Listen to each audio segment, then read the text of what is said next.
Selamat berjumpa kembali dalam layanan audio Sahabat Seperjalanan. Hari ini adalah hari Minggu 17 Maret 2024. Tema renungan saat teduh kita dengan judul Hancurnya Kesombongan. Firman Tuhan terambil dalam Ratapan 4 ayat 16 sampai dengan ke-17. Demikian bunyi firman Allah. Tuhan sendiri mencerai-beraikan mereka, tak mau lagi ia memandang mereka. Para imam tidak mereka hormati, dan orang-orang tidak mereka kasihi, orang-orang tua tidak mereka kasihi. Selalu mata kami merindukan pertolongan, tetapi sia-sia. Dari menara penjagaan kami menanti-nantikan suatu bangsa yang tak dapat menolong. Mari kita berdoa. Bapa yang di dalam surga, kami ingin belajar bahwa kesombongan itu akan menghancurkan sampai sehancur-hancurnya, sehingga kami boleh belajar untuk menjadi orang-orang yang punya ketundukan dan kerendah hatian di hadapan Tuhan. Dalam nama Tuhan Yesus kami berdoa, amin. Shalom sahabat seperjalanan yang dikasihi Tuhan. Kesombongan itu menghancurkan. Kalau kita berbicara tentang menghancurkan, maka berarti runtuh. Kalau berbicara tentang runtuh, berarti dari tinggi menjadi lebih rendah. Sedangkan kesombongan adalah berbicara tentang bagaimana menjadi orang yang semakin tinggi, dan semakin tinggi lagi. Bentuk kesombongan dari manusia bagaimana kemudian mendirikan menara Babel yang ingin tingginya sampai kepada ke langit. Tetapi berbicara tentang kesombongan, motivasi kesombongan adalah meningkatkan diri semakin tinggi lagi, sehingga merasa dirinya lah yang paling terbaik, dirinya yang paling cerdas, dirinya lah yang paling sukses, dan dirinya lah yang lebih daripada segala-galanya. Sementara yang lain dianggap lebih rendah dari dirinya. Itu yang disebut dengan kesombongan. Sementara faktanya, apakah benar seperti demikian? Bahwa orang yang sombong itu berada di tempat tinggi, lalu yang lain berada di tempat rendah. Tidak demikian. Karena kesombongan itu bukan sebuah fakta. Kesombongan adalah berbicara tentang kondisi hati dan pikiran yang merasa lebih baik, kemudian merendahkan orang lain. Kesombongan hanya berbicara tentang sesuatu yang dimiliki oleh dirinya dan tidak dimiliki oleh orang lain. Dan itu bisa bersifat fakta dan juga bersifat sebetulnya perasaan. Orang-orang yang berada dalam kondisi rendah berupaya untuk menyombongkan diri. Dalam rangka menyombongkan diri seringkali diikuti dengan cara-cara penipuan.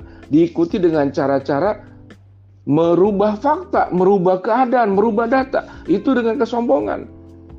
Sahabat seperjalanan yang dikasihi Tuhan, apa yang dikatakan oleh firman Tuhan di dalam kitab Ratapan, di dalam ayat yang ke-16 pasal ke-4, Tuhan sendiri mencerai-beraikan mereka, tidak mau lagi ia memandang mereka. Di sini berbicara tentang orang-orang yang mencoba untuk menjadi sombong, dan banyak contoh-contoh tokoh-tokoh di dalam sejarah manusia maupun di dalam Alkitab. Bagaimana kemudian Herodes yang begitu sombong dan rakyatnya memuja dia, menganggap dia itu seperti Tuhan, kemudian duduk di atas tahta, berjubahkan jubah ungu, lalu kemudian ditampar oleh malaikat Tuhan dan matinya dimakan cacing-cacing. Itu kesombongan luar biasa. Kita berbicara tentang kitab Ratapan. Kitab Ratapan adalah sebuah kitab yang menjelaskan tentang kehancuran Yerusalem di tangan orang-orang Babel. Bagaimana mungkin Yerusalem dan juga berbicara tentang orang Israel yang diberkati oleh Allah, yang dilindungi oleh Allah, yang dicukupkan oleh Allah. Mereka yang mendengarkan Taurat-Taurat Tuhan yang begitu luar biasa, janji-janji Tuhan. Lalu kemudian bagaimana mungkin mereka bisa dihancurkan? Sehingga kehancuran yang sesungguhnya bukanlah kehancuran di tangan orang Babel. Bagaimana kemudian orang Babel itu menghancurkan Yerusalem, lalu kemudian menjarahnya, membakarnya, dan kemudian menghancurkan Bait Salomo yang sudah 400 tahun berdiri, hancur di tangan Babel. Jadi siapa sesungguhnya yang menghancurkan Yerusalem? Siapa sesungguhnya yang menghancurkan daripada orang-orang Israel? Sesungguhnya bukanlah orang Babel, tapi dalam izin Tuhan memakai orang Babel untuk menghancurkan Yerusalem. Sehingga Tuhan sendirilah yang mengizinkan kehancuran itu terjadi. Apa penyebabnya? Penyebabnya karena mereka orang-orang Israel, penduduk-penduduk Yerusalem yang menyembah berhala, yang sudah meninggalkan Tuhan.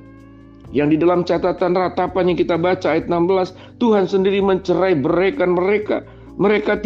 Tuhan tidak lagi mau memandang mereka, sebab para imam tidak mereka hormati, orang-orang tua tidak mereka kasihi. Di sini berbicara tentang tidak ada lagi rasa hormat kepada Allah yang diwakili oleh para imam. Tidak ada lagi rasa hormat kepada orang tua, kepada manusia yang diwakili oleh para orang-orang tua mereka. Kalau Tuhan sudah tidak dihormati, kalau orang tuanya juga sudah tidak dihormati, apalagi yang bisa dihormati dari orang-orang yang seperti demikian? Kesombongan itu hanya menjadi orang-orang yang gila hormat. Orang-orang yang gila hormat, dia tidak bisa lagi menghormati Allah. Orang-orang yang gila hormat, dia sulit sekali untuk menghormati orang tua. Bahkan dia tidak bisa menghormati siapapun juga dalam hidupnya. Karena orang-orang sombong adalah orang-orang gila hormat. Mari kita belajar sahabat seperjalanan dalam kehidupan keseharian kita. Berapa banyak kita bertemu dengan orang-orang sombong, menyombongkan diri.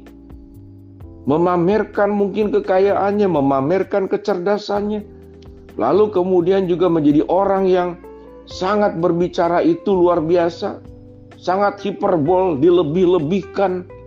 Kalau kemudian berdiskusi, berdebat, tidak mau kalah. Merasa benar sendiri. Suaranya merasa kencang sendiri.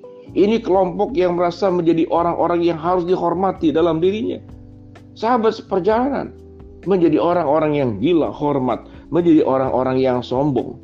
Itu pada dasarnya sesungguhnya menurunkan dirinya sendiri. Akibat dari kesombongan adalah kehancuran. Dan kesombongan itu adalah lambangnya bagaimana? Lambangnya Yerusalem. Bagaimana di tangan Babel, Yerusalem itu dikatakan dihancurkan, dibakar, dan dijarah.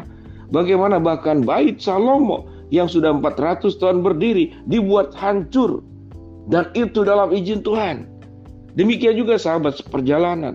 Mengapa kita sangat dibutuhkan punya sikap hati rendah hati? Orang yang rendah hati itu akan ditinggikan oleh Allah. Bukankah itu hukum Tuhan?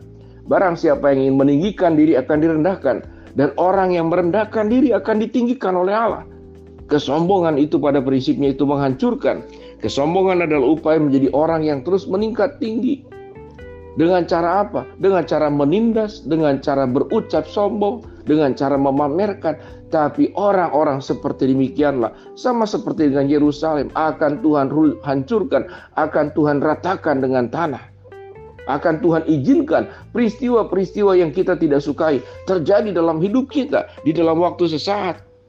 Bagaimana orang yang kaya karena kebakaran hancur dalam sesaat. Bagaimana kemudian orang yang sombong dengan kata-katanya, mulutnya yang berbusa-busa menyombongkan diri, lalu terkena penyakit tertentu yang membuat dia sulit untuk berbicara. Ada banyak cara Tuhan bisa merundukkan menara Babel yang kita bangun. Sehingga dengan demikian, baiklah sahabat seperjalanan, jauhkanlah sikap sombong apapun bentuknya. Milikilah kerendahan hati di hadapan Allah. Karena kita sesungguhnya bukan siapa-siapa dan kita bukan apa-apa. Kita ada, kita berada, kita punya, kita diberi kelebihan. Semuanya berasal daripada Allah. Sehingga seluruhnya itu harus dikembalikan kepada Tuhan. Menjadi kemuliaan Tuhan. Dan bukan menjadi alasan untuk menyombongkan diri. Yang sombong, yang angkuh, bertobatlah. Dan berubahlah hatimu. Lebih memiliki rendah hati di hadapan Tuhan. Mari kita berdoa. Bapa dalam surga, terima kasih buat kebenaran firman Allah untuk memberikan kepada kami peringatan pengajaran untuk tidak sombong. Hamba-Mu berdoa buat sahabat seperjalanan yang sakit, Tuhan jamah sembuhkan. Sahabat seperjalanan yang sedang menghadapi masalah, Tuhan bukakan jalan. Sahabat seperjalanan yang sedang berdoa mengharapkan sesuatu, Tuhan kabulkan dengan cara dan waktunya Tuhan. Dalam nama Tuhan Yesus kami berdoa. Amin.